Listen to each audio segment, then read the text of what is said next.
हाँ जी, नमस्कार, आदाब, सत श्री अकाल, खंबा खड़ी, जय हिंद एवरीवन।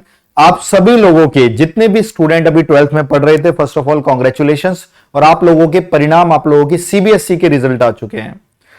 कई जगह बहुत ज्यादा मार्क्स हैं और कई जगह बहुत कम मार्क्स हैं या कई जगह बहुत मीडियम मार्क्स हैं। तो फिलहाल आपके जो मार्क्स प्राप्त हुए हैं उस पर कुछ भी परेशान होने की जरूरत नहीं है, क्योंकि सोचना तैयारी से पहले होता है। तैयारी करते समय भी आप सोच सकते हैं, लेकिन जब उसके परिणाम आ जाते हैं तब आप पहले पूरा ना सोचकर आप अपने आज को और अपने कल को खराब कर रहे होते हैं। तो समस्या उठती है कि आपके जितने भी मार्क्स हैं, अब आगे की स्ट्रेटेजी क्या। तो आज की वीडियो में हम बात करेंगे कि ऐसे एग्जाम्स की जिसको 12th के बाद आपकी कितनी भी प्रतिशत हो, कितनी भी परसेंटेज हो, आप उस एग्जाम की तैयारी कर सकते हैं। एक ऐसा एग्जाम जो एक ऑरा आपको एक डिफेंस में सर्व करने का मौका देता है और भारत देश के लिए एक इतनी कम उम्र में इतने बड़े गौरव को सम्मानित करता है। जी, हम बात कर रहे हैं यूपीएससी एनडीए एग्जाम्स की, जिसका नाम है national defence academy way to enter in Indian arm forces. पहली बात मैं आप सब लोगों को बता दूं कि इसमें आप लोगों के लिए बहुत कुछ होगा, तो वीडियो को लास्ट तक देखना, जितनों भी बच्चों ने अभी 12th के एग्जाम्स दिए हैं। तो बच्चों, आप ये समझ लो कि इस उम्र में 17, 17.5, 16 साल जो भी आपकी उम्र है अभी 12th करने के बाद, इससे बड़ा एग्जाम नहीं है ऑफिसर लेवल एंट्री पे। यानी यहां से सिलेक्टेड होने के बाद आप अपने आप को एक ऑफिसर ही बनता हुआ पाओगे। क्या है इस एग्जाम की खूबसूरती? इस एग्जाम का नाम है नेशनल डिफेंस एकेडमी एग्जाम, जिसको यूपीएससी कंडक्ट कराता है, जिसके अंदर हमारे 3 विंग होते हैं, इंडियन आर्मी, इंडियन एयरफोर्स और इंडियन नेवी। तीनों के तीनों विंग में आप यहां से सर्व कर सकते हैं through NDA national defence academy. अगर हम इंडियन आर्मी, इंडियन एयरफोर्स और इंडियन नेवी की बात करें तो आपके मन में तरह तरह से जिज्ञासा लगेगी कि यार ये एग्जाम कौन सी कमीशन लेती है।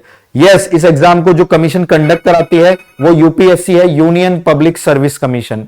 यूपीएससी इस एग्जाम को कंडक्ट कराता है और यूपीएससी पूरे के पूरे एग्जाम को कंडक्ट कराने के साथ साथ आपको ये प्रतिष्ठित मौका देता है कि आप हमारे देश को आर्मी, एयरफोर्स और नेवी में सर्व कर पाए। यूपीएससी की गरिमा के अंदर चलते हुए सुने हम इस बात को, तो ये एग्जाम साल में 2 बार होते हैं। आपकी अभी परीक्षा हुई है और आपका एग्जाम जो अभी निकला है वो है 16 अप्रैल, जिसके परिणाम आ चुके हैं। अब जो एग्जाम की आप लोग तैयारी करेंगे बच्चों, वो एग्जाम होगा सितंबर में और सितंबर की डेट भी आउट हो चुकी है। सितंबर की डेट है बच्चों 3rd ऑफ सितंबर। 3rd सितंबर को आप लोगों का एग्जाम है, यानी इस 3rd सितंबर 2023 को आपकी परीक्षा है। इसकी बात कर लें एजुकेशन के बारे में, ठीक है, इसकी बात कर लें एजुकेशन के बारे में। क्वालिफिकेशन 12th पास होनी चाहिए और मिनिमम परसेंटेज के मामले में समझ लीजिए आप यहां पर 0/सन्नाटा यानी सिंपली पास लिख सकते हैं। यानी आप बस अपनी 12th में पास होने चाहिए किसी भी प्रतिशत के साथ, ठीक है। फिजिक्स, केमिस्ट्री, मैथ्स इनका होना जरूरी है अगर आप आर्मी, नेवी, एयरफोर्स की तैयारी कर रहे हैं। अगर किसी के पास, सुन लीजिए, फिजिक्स, केमिस्ट्री, मैथ्स का होना जरूरी है, यानी साइंस स्ट्रीम स्टूडेंट्स का होना जरूरी है। अगर आप तैयारी कर रहे हैं एनडीए एग्जाम्स की, तो आपके पास फिजिक्स, केमिस्ट्री, मैथ्स है, तो आप आर्मी, नेवी या एयरफोर्स किसी भी विंग में आप एनडीए के थ्रू जा सकते हैं। लेकिन आपके पास अगर फिजिक्स, मैथ्स नहीं है, जैसे कि आर्ट्स बैकग्राउंड के बच्चे, कॉमर्स बैकग्राउंड के बच्चे या साइंस में जो मैथ्स नहीं लेते वो बच्चे, तो उनके लिए इसमें सिर्फ एक चीज होती है, ओनली इंडियन आर्मी। आप केवल इंडियन आर्मी में जा सकते हैं, आप नेवी, एयरफोर्स में नहीं जा सकते। तो मैथ और फिजिक्स के ना होने की वजह से सिर्फ आपको इंडियन आर्मी में जाने को मिलेगा। अगर आपके पास वो है तो आप तीनों के अंदर अपनी सुनिश्चितता कर सकते हैं। मिनिमम एज वैसे तो 16.5 और 19 वर्ष बोला जाता है, लेकिन इसकी डेट भी आउट हो गई है, जिसके बारे में मैं आपको बताऊंगा। हाइट के रिगार्डिंग भी 157 to 162.5 सेंटीमीटर इसका हाइट का रहता है और बॉडी वेट तो डिफर करता है हाइट टू हाइट, ये इतना बड़ा सिनेरियो नहीं है। रिटर्न एग्जाम्स के बारे में बात करूं तो 900 एग्जाम का, 900 मार्क्स का एक कंप्लीट रिटर्न एग्जाम होता है और 900 मार्क्स का एक कंप्लीट एसएसबी एग्जाम होता है, जिसमें टोटल मार्क्स 1800 होते हैं। आप इस चीज को समझ लीजिए कि तकरीबन इस 900 में से अगर आपके मार्क्स 350 बनेंगे और इधर आपके नाम 380 बनेंगे, तो आप अपने आप को मेरिट में देख के अपने आप को सिक्योर कर सकते हैं। तो 900 में से 350 और 900 में से 380 मार्क्स अगर आप प्राप्त कर लेंगे तो यकीनन आप अपने आप को मेरिट में देख पाएंगे, एनडीए में देख पाएंगे। यानी 1800 में से तकरीबन पकड़ के चलें तो 730 नंबर के आसपास आपको स्कोर करना है, जो कि किया जा सकता है डेडिकेशन के साथ।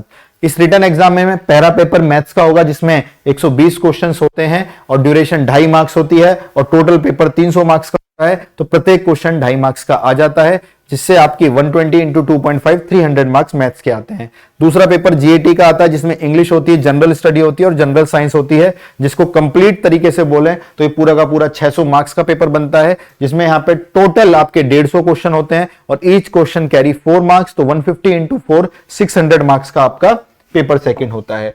पेपर 1 में 0.833 मार्क्स डिडक्ट होता है एक रॉन्ग आंसर का, यानी 1/3 होता है, और पेपर 2 के अंदर 1.33 मार्क्स डिडक्ट होता है फॉर रॉन्ग आंसर, यानी नेगेटिव मार्किंग है।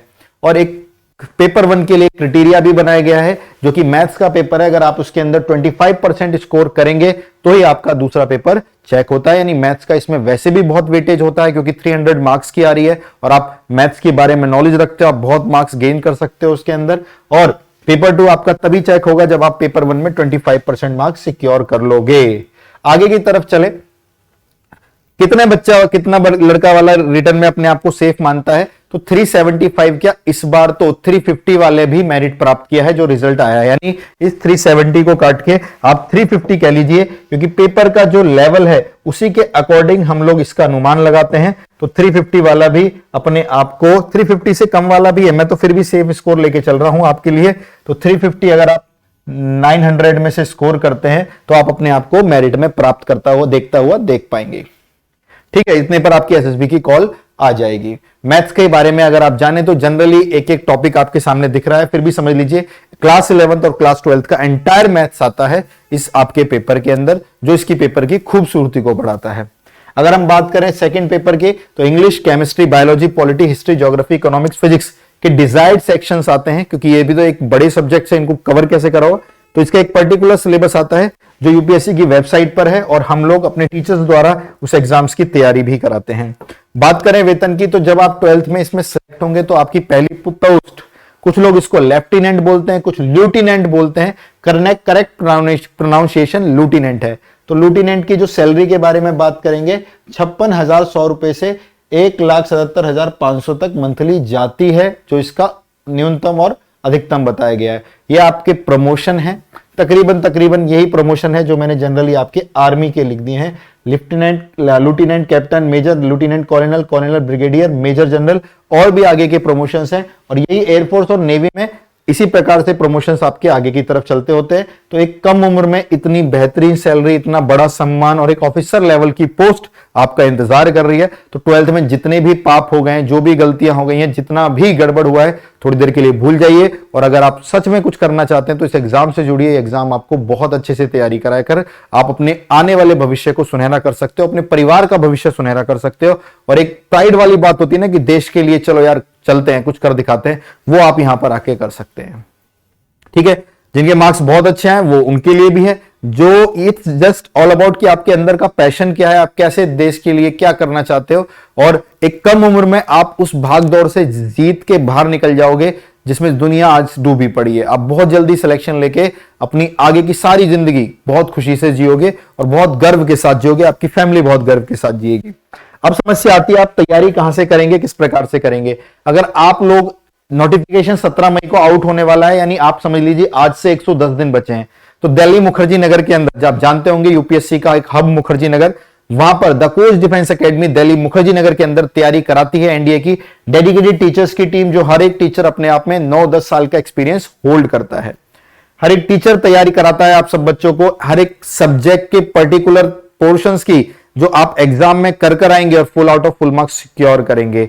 यानी कुछ ऐसी चीजें जो आपको क्लासरूम में बताई जाएंगी, कितनी खतरनाक प्रैक्टिस कराई जाएगी, पेपर का लेवल जो बढ़ रहा है उसके पीछे का रीजन बताया जाएगा और कैसे उसको टैकल किया जा सकता है। पूरी कंप्लीट रिटन एग्जाम की तैयारी यहां पर कराई जाएगी। अगर आप हमसे अप्रोच करना चाहते हैं, आप हमें ज्वाइन करना चाहते हैं, आप इन नंबरों पर कॉल कर हमारे बैचेस के बारे में इंफॉर्मेशन प्राप्त कर सकते हैं। जो लोग offline the Coach Defence Academy Delhi Mukherjee Nagar आकर पढ़ना चाहते हैं, जो लोग ऑनलाइन पढ़ना चाहते हैं, ऑनलाइन करियरविल एप्लीकेशन पर बहुत अफोर्डेबल प्राइस में India best team of NDA 2299 में आपकी तैयारी करा रही है एनडीए एग्जाम्स की, सिर्फ 2299 रुपए में। और ये ऑफर भी 16 मई तक है, उसके बाद इसके प्राइस 2499 यानी 2499 हो जाएंगे। यानी अभी सिर्फ इस प्राइस में हम सर कंप्लीट तैयारी कर सकते हैं। यस, आप इतने ही प्राइस में ऑल इंडिया लेवल पर इंडिया बेस्ट एजुकेटर के साथ एनडीए रिटर्न के एग्जाम की फुल तैयारी कर सकते हो। तो अपने 12th के बाद अपने सपने को पूरा करिए, और जो आपने अभी देखा, देखिए इस प्रकार से रिजल्ट्स आते हैं, ये सिलेक्शन होते हैं। तो ये ऑल इंडिया रैंक है, और ये एग्जाम दोनों के लिए है, चाहे गर्ल्स हो या बॉयज हो। यानी एनडीए ने इस बार सभी का वेलकम किया, चाहे गर्ल्स हो या बॉयज हो। तो देखिए all India rank 24, 113, 136, 191, all India rank 35। तो बस पूरी मेहनत, पूरी निष्ठा के साथ जान लगाइए भाई, ये बहुत बड़ा एग्जाम है, आपको बहुत बड़ा बना के जाने वाला है, और इससे सबसे कहीं ज्यादा बहुत कम उम्र में आप सफलता की सीढ़ियों पर पहुंच जाएंगे। तो यूपीएससी द्वारा बनाए गए इस प्यारे से एग्जाम को आप लोग जल्दी जल्दी फॉर्म फैलाएंगे, हम इंफॉर्मेशन आपको बताएंगे, लेकिन तैयारी में आज से लग जाइए। आज का जो दिन जाएगा वो कल नहीं आएगा। Jai Hind everyone, take care, bye bye.